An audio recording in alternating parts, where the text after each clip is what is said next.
Hi there, and welcome to the Everyday Entrepreneur podcast, where I, Caitlin Fritz, help you reach your entrepreneurial potential. Together, we can build your dream social impact business so that you can leave a legacy beyond your 9-to-5. Hello, and welcome to this episode of the Everyday Entrepreneurship podcast. If you are just joining us for the first time, thank you.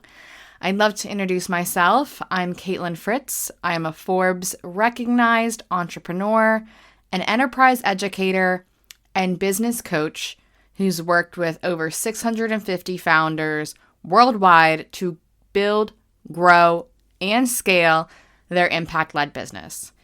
And what we're here to talk about on the Everyday Entrepreneurship podcast is lessons from individuals who have been there, inspiring stories of entrepreneurs building their impact business, and of course, some tried and true practical tips that you can implement in your business journey starting today. And I'm really excited to welcome this incredible guest to share her story with us today. Her name is Suni Sekhon, and I have known her now, I want to say more than a year, but it might just be a year because 2023 has been quite long. Suni is doing incredible work in providing branding and marketing for impact-led businesses through her agency, Defying. Now, what's interesting about Suni is she has gone full circle in her entrepreneurial career. First, working in corporates, to then breaking out on her own, starting a social enterprise for impact-led businesses. And now the corporates are coming to her, like the City of London Corporation and other major brands, to embed impact messaging and strategy into their brand and marketing. What I also love about Suni is her real take on entrepreneurship. She shares with us in this interview why she went down a social enterprise route, really living out her personal as well as her professional beliefs in the work she does day in and day out, and how she is changing the game for impact-led brands everywhere.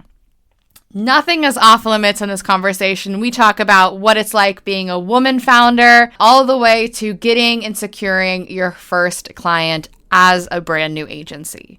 So I am looking forward to it. So let's jump right in.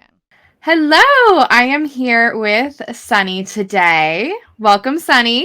Thank you so much, Caitlin, for having me on your show today. I'm super excited for our conversation. I am absolutely thrilled. So, Suni, you are the founder of Defy Brands, which is a leading women-owned branding impact consultancy, and you have been awarded countless recognition, awards for your work, most recently becoming a B Corp, which congratulations. Do you want to share with everyone what Defy Brands does? Yeah, sure. So we're a branding impact consultancy. We're working with mission-led entrepreneurs, businesses, those that genuinely have a product or a service which benefits people, communities, and the planet. So we're branding their impact. So looking at whether it's projects, initiatives, or creating that business, how do we really accelerate their impact and create the right stories that helps them to reach these audiences? And I know you are an absolute powerhouse behind this brand. So how did this all get started? Oh, wow. So I think, COVID, where a lot of us all kind of had our bright ideas, I was fortunate. I was in a situation where I thought it's time to take some time out. I'd worked several years in big corporate industries, agency world, and I just wanted a bit of me time. But a client of mine who was following me in terms of my progress got in touch and was like, hey, we've got a project that we'd love you to come on board. And I came on board as someone that was internally working on the brand. And he's the one that kind of pushed me to say, hey, why don't you think a bit more about what you would like to do with this agency of yours? And I was thinking, you're right. My kind of firsthand experiences in the industry, there's a lot of challenges. a lot of people or brands or even the agencies I work with, the shared values weren't there in terms of those prioritizing more the profits over the well-being of people. So I thought to myself, if I'm going to create something that's a social enterprise, and that was a no-brainer, it had to be a social enterprise, I just wanted it to align to more of the principles and beliefs that I'm akin towards. So I'm a Sikh, I practice my religion, and we practice seva. And if you don't know much about that, that's about, a selfless service. It's what you do for others over yourself. And that's always been something integral to my kind of like life. And I thought to myself, this is what I want Defy's foundations to be based on. I want a mission that, business genuinely is a force for good. How can we genuinely contribute and make something more equitable in the world? It's shocking. There was a piece of research Design Week did many moons ago, and they uncovered there was only about 11% of women in like senior leadership roles. And I thought to myself, this has got to be the right platform to give women more opportunities to try and lead and drive, the positive transformation that's needed in the industry. I love that. And I think using business for good, you practice what you preach. And I know what you just said there, you said being a social enterprise was a no-brainer. So for some people, a marketing, a branding agency taking on a social enterprise formation, which, is different than a for-profit and different than a not-for-profit. How did you choose that? How was that a no-brainer for you? And also, how was that taken in the industry? Do you know, there was this conception in terms of like, can this social enterprise be a business that is going to thrive? Like, the notion that only a traditional practice is one that can succeed. But actually, we have defied convention. We've actually proven as having a social model, a social enterprise model, we can actually thrive. I think it's been a imperative in our story when people want to know more about Defy. And, I often talk to people like, what's your value proposition? What truly makes you different to all the others? And when we're able to say, hey, we think a bit more about the clients we work with, the brands we want to associate ourselves with. We think more about design for good. What is it we're creating? And is it having a great impact out there? But the part of the social enterprise is just another layer where people are like, great, you've got, on the one hand, you're giving a platform to more women to come into Defy and lead design excellence.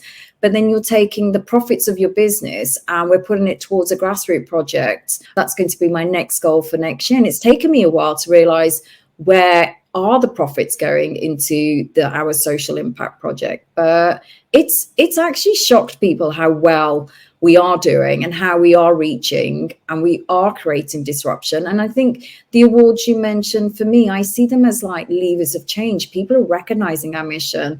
People are realizing actually we are creating the right impact, and people do want to recognize that and award us with those achievements. So it just helps us to amplify our voices a bit more. I love that. And you are absolutely changing the game. I mean, I've seen some of your major clients. You have, Redefine Meat, City of London Corporation. These are big names in the industry. So how did you get that first client into the Defy brand network? I think it's I kind of lightly touched upon it earlier.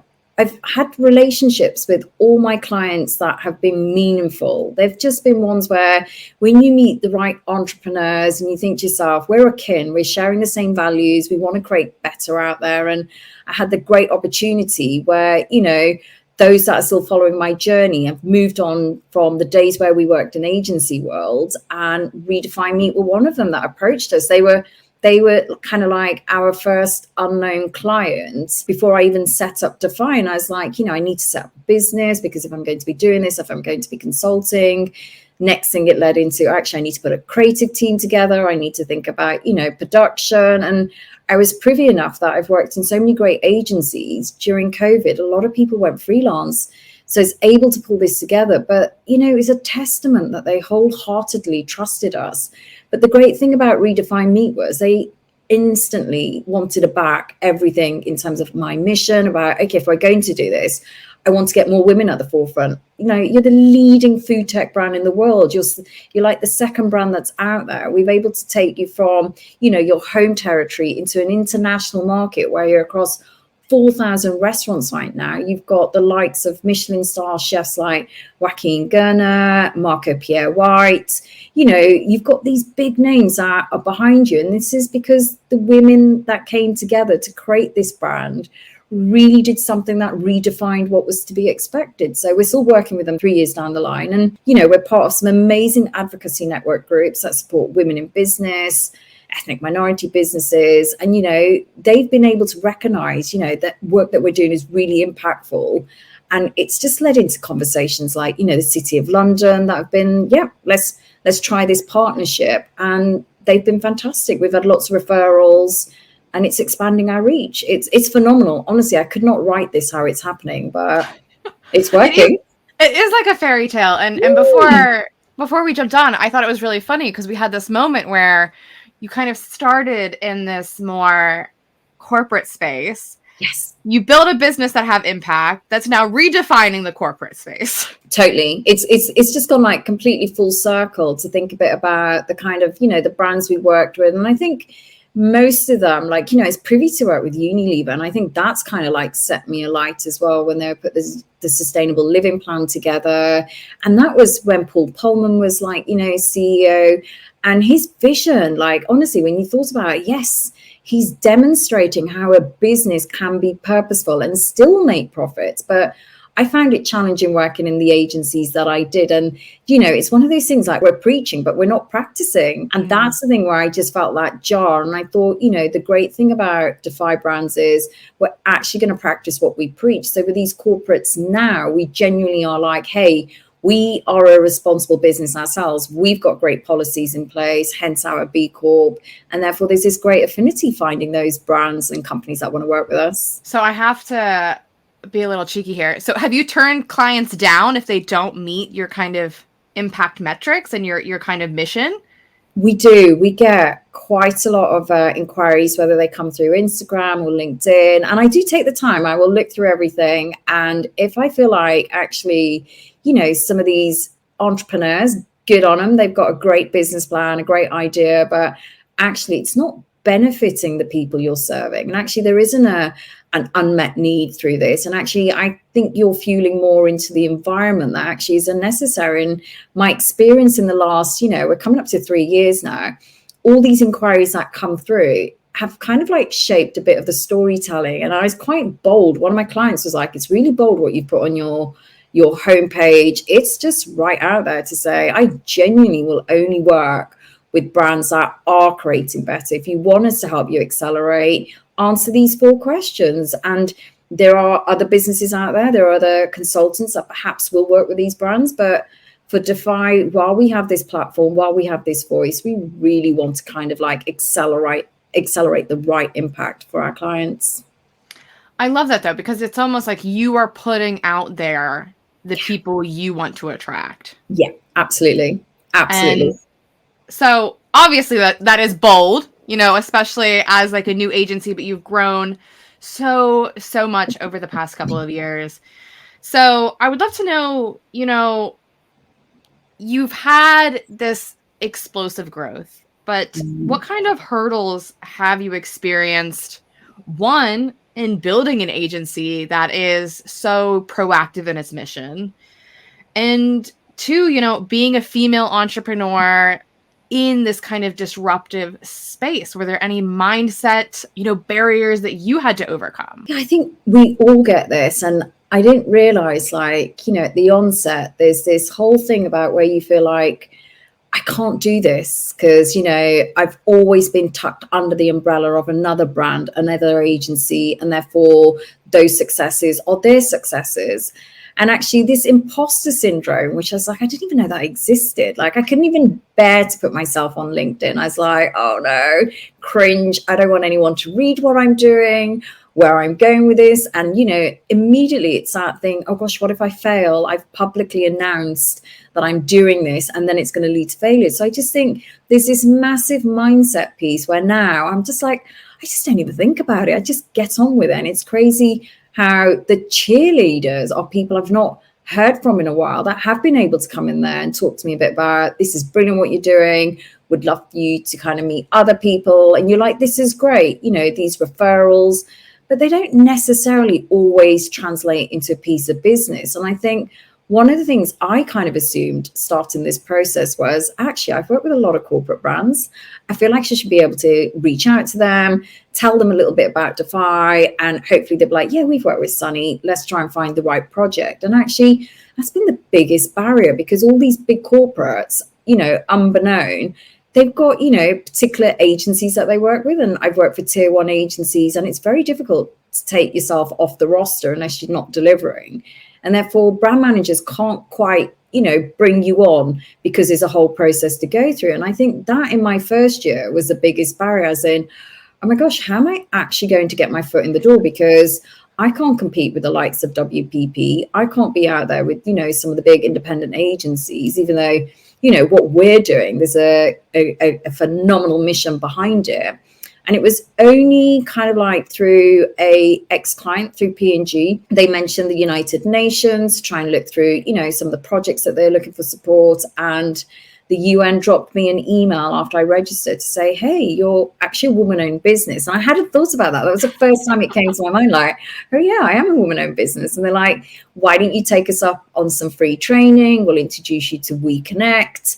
And I was like, I didn't even know that there's an advocacy network group out there that does this. And, lo and behold, as soon as I understood, actually, there's a network that's helping women to access, global supply chain. And through them, they were like, oh, you're an ethnic minority. And I'm like, okay, where's this going? They're like, you need to certify yourself as an ethnic minority business. And then next thing you're like, and I'm slightly still conflicted about this, about I have to wear these badges to get my foot in the door. I have to sort of own I'm a woman-owned business. I'm an ethnic minority business, and that does open doors. And it's one that doesn't quite sit comfortably with me, but I just know that, unfortunately, that is my only opportunity to kind of have those doors open for me. But it also, on the other side, there's a massive support that comes from all these big corporates that want to help diverse businesses, but our capabilities are there, our achievements are there, what we're striving to do, that does matter. They're not just giving us work for the sake of it. It's actually, you're proven, let's try and get you in a tender or, a process where there's a discussion. And if you can, if you excel, you guys can sell yourselves or have the ability to do the work, we'd bring you on. And that was one of the things with City of London. No, and I think that I understand that, because in my first edtech business, I was a foreign female founder, and it was I like how you phrase it, a badge. Yes. That I think, it does open the door, but you prove yourself in everything you deliver and execute on. I was going to say, I think you're right. That's probably the way to look at it, that it's opening the doors, but I've yet to go in and do all the proofing, because just because I'm woman-owned or ethnic minority doesn't guarantee anything. Oh, yeah. No. And that's the thing, is your work speaks for itself. Yeah. So speaking of, going in, doing these tenders, getting these clients, one thing you mentioned earlier was building relationships has really gotten you to where you are today. So how did you nurture these relationships, especially as a brand new business owner? Take us back 3 years ago.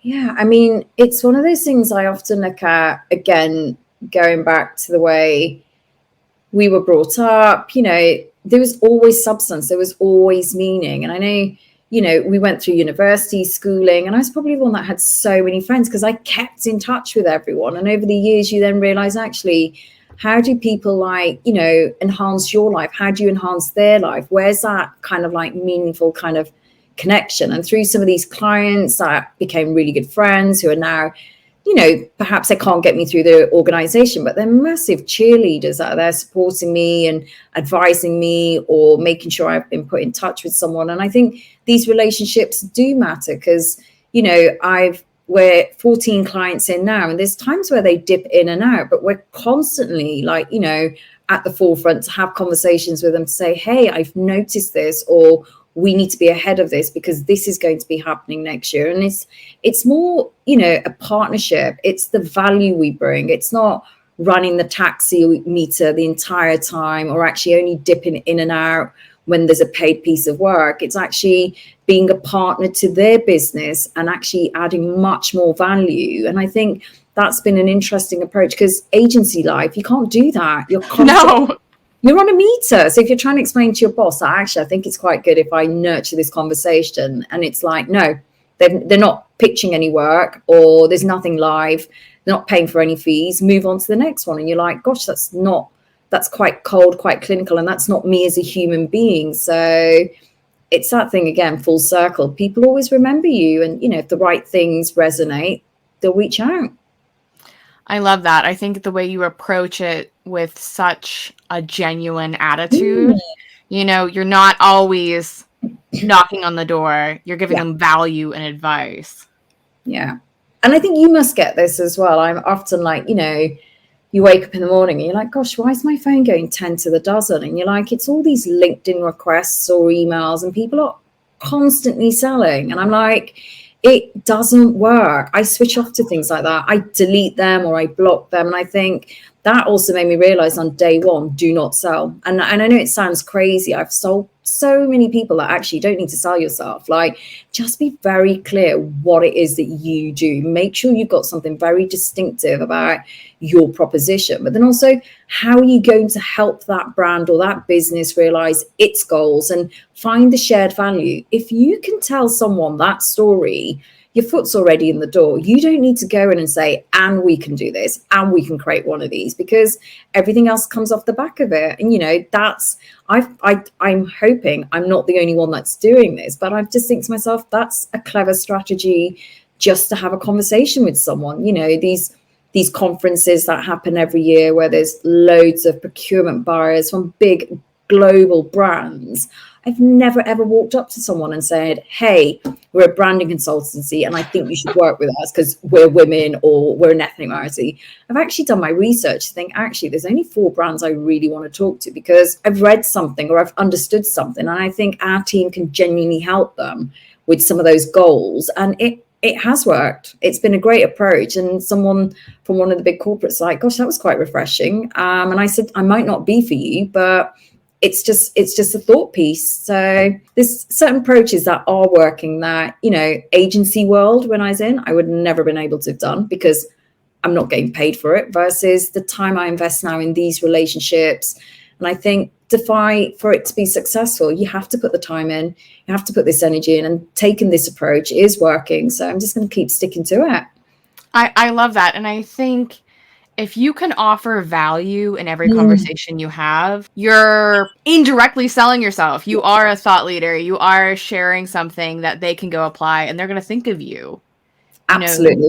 The next time that marketing piece does come up. Yeah. And I get a lot of people who are like, gosh, you give a lot of value away. And I'm like, if I can give someone a great idea, and if they don't necessarily, if they're bootstrapping, I get that. But if that changes someone's life, how can you measure that? How can you genuinely say, actually, there's a value that you need to attribute back to me? If someone's life has been improved, if something is creating better for the planet, then so be it. And I'm just a bit like, it's this mode, there's constant take. And I think everyone's been so conditioned to it that when you actually give, it's a bit like, hold on, you're giving something away. And you're like, so what? I've got plenty that I attract that comes into my life. So the balance is right. And I think you just need to find it. And again, it goes back to someone like being Sikh, the beliefs, the way, it's what you do for others over yourself. And I think everything balances itself out. No, it's crazy now that we live in a world where kindness is disruptive in the world of business. It's very I'm hoping maybe it'll change. And I think some of these brands that are coming out, the new generation, I think when we first had the term challenger brand was coined, and you looked at these challenger brands to think, what is it that they are doing that's really disrupting? And many, many moons ago, you were just like, wow, they're just doing things better, aren't they? And you're just like, how is this so novel? We should be doing things that are better. We should be kinder. We should be nicer. We should be not having an impact. We shouldn't be polluting, water with chemicals. We shouldn't be, mass unnecessarily, promoting consumerism. But how did we get to that level to another generation of brands to come in to be like, we're not going to do that. We're just going to do the right thing. And you're just like, it's not rocket science what they're doing, but it's just woken us all up. Oh, absolutely. Absolutely. And I think it's refreshing now that in my goal, social entrepreneurship is just going to be synonymous with entrepreneurship. Yeah. Because we're living in a world that's on fire. We're living in, such turbulent times. So if you were going to speak to one of these social entrepreneurs or one of these up and coming challenger brands, what piece of advice would you give them? How can they really brand themselves and vocalize themselves as a social impact organization? I often think, our approach when people are asking, like, what's so different about what you guys do? And I think, to give the right value, we're always impact centric driven. So most brands, and this is like, agency world, you would have been at the heart of everything you did was brand centric. It's everything about building that brand, its awareness, it's kind of like visibility, equity, etc. And it was the brand, but not actually what did it do for others. And we actually take a very, very linear, it's really linear, like think about the impact that you are having. What is it that you are going to do? And let's shift that focus to the positive impact and try and get your brand to be synonymous with actually we're in the business of doing this because it creates better. So we're often saying to our clients, like, let's kind of like, sit down and cover what it is. What's your vision? What are the values? And only by understanding that can we kind of like unlock their power of like, their purpose and the power in their purpose, and then help them to strategically shape what their brand foundations look like. What are the principles? And I often think many brands or solo entrepreneurs or some of these new brands that are upcoming, they forget about the foundations of their brand. They're like, got this great idea and they run. And they don't really think about, well, actually, how am I setting the stones of making sure this brand is going to be able to achieve its goals? We're online. We all know what our vision is, how we're going to accomplish that in our day-to-day mission.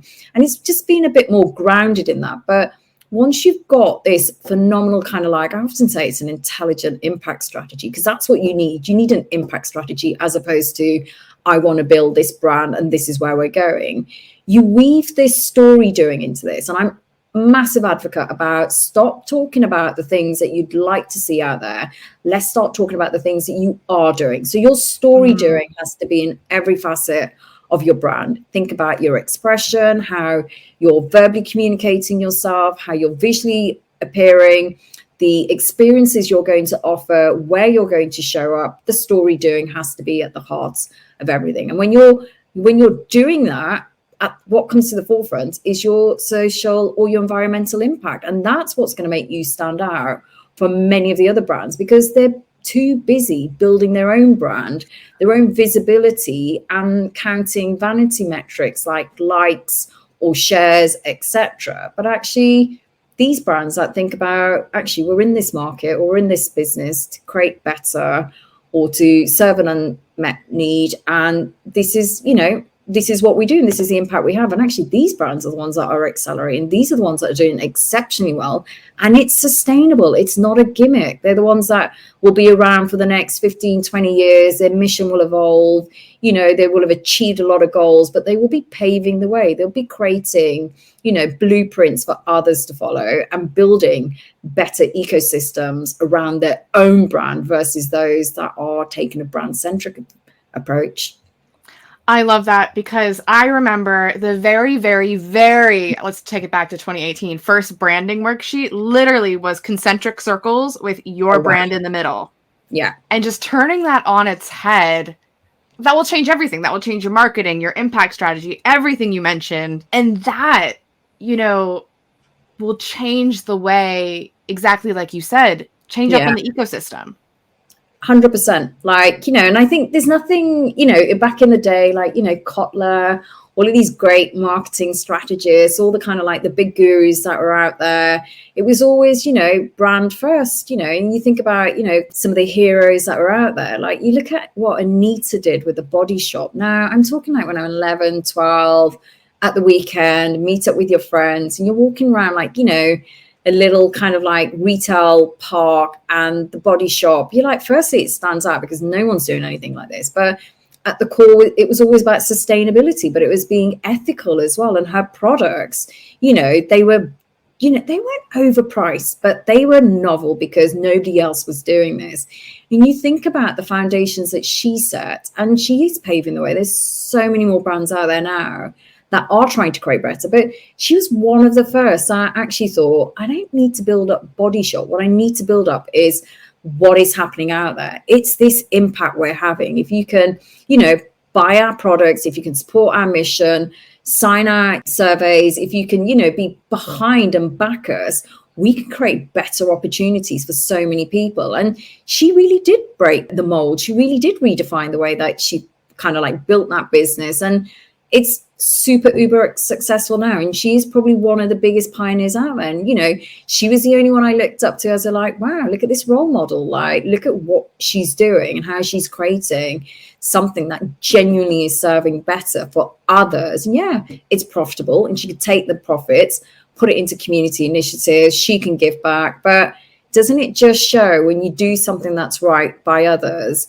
it can make not just themselves thrive, but a profitable business that helps all sorts.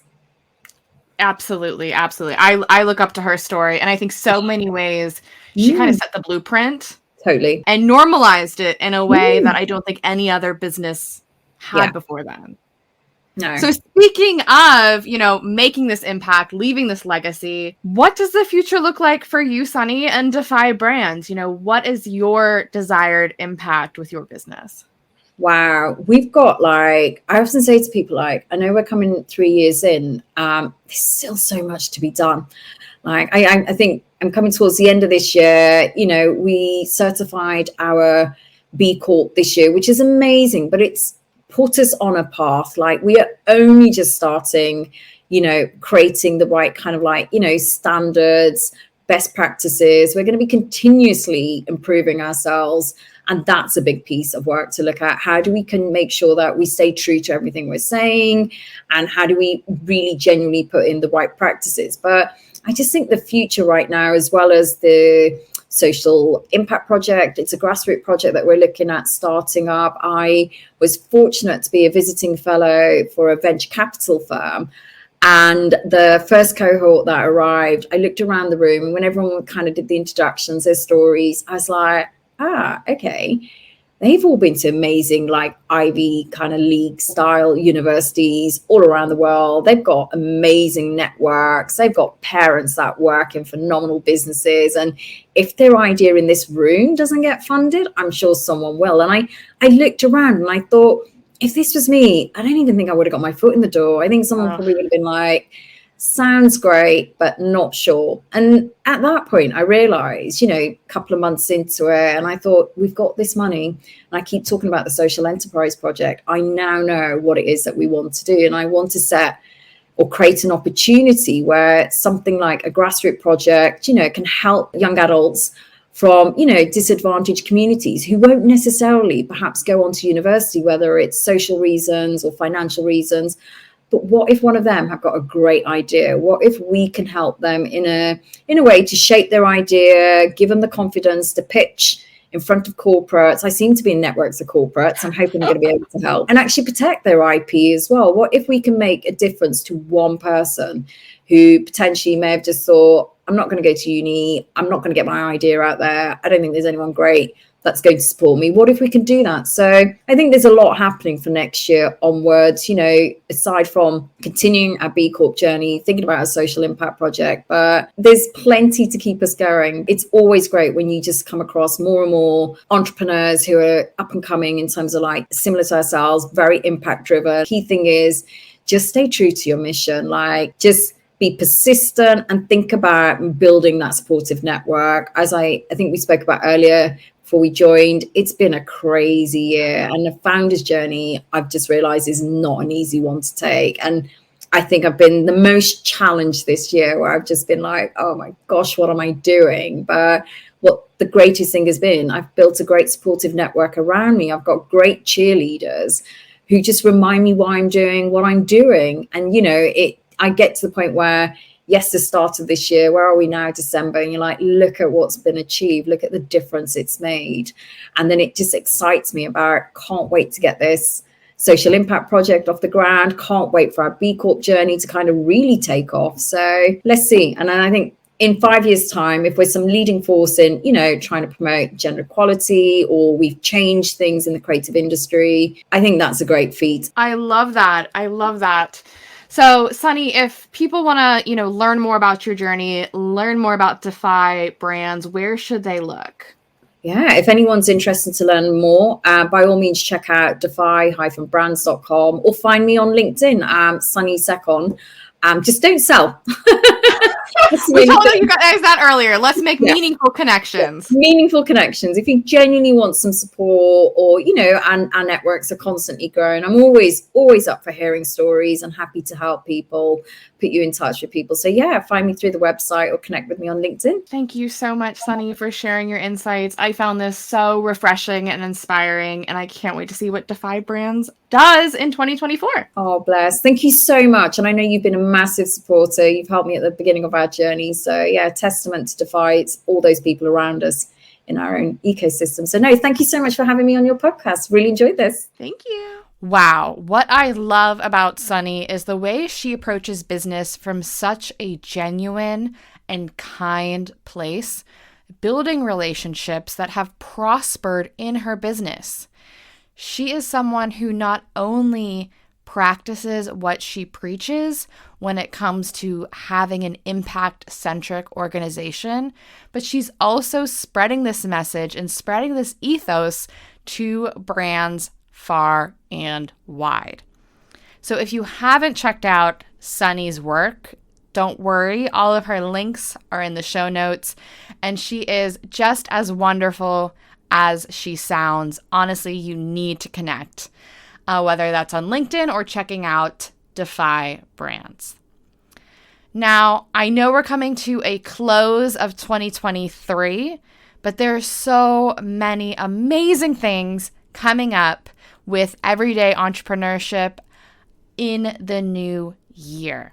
So if you want to be the first to find out about our latest interviews, behind the scenes, episode drops, as well as upcoming impact business coaching, like taking your idea to action in 30 days or less, then you have to sign up for my newsletter. The link is down in the show notes, and I'm telling you, we keep it real when it comes to sharing these practical tips and inspirational stories. So, I hope you've enjoyed listening to this conversation today. I hope you got as much value as I did. And if it was inspiring for you, please drop us a rating, a quick 30-second review wherever you listen to podcasts. That is honestly the best Christmas gift I could receive this year. So thank you so much for listening in. And until next time, this is Everyday Entrepreneurship. Thank you for joining me for this episode of Everyday Entrepreneurship. To stay tuned and most up to date, subscribe wherever you listen to podcasts. You can follow me, Caitlin Fritz, on Instagram. And if you have any questions about building your business with impact, drop me an email with the link in the show notes. This podcast is produced by the great people at the Podcast Boutique. I look forward to catching up with you next week. See you then.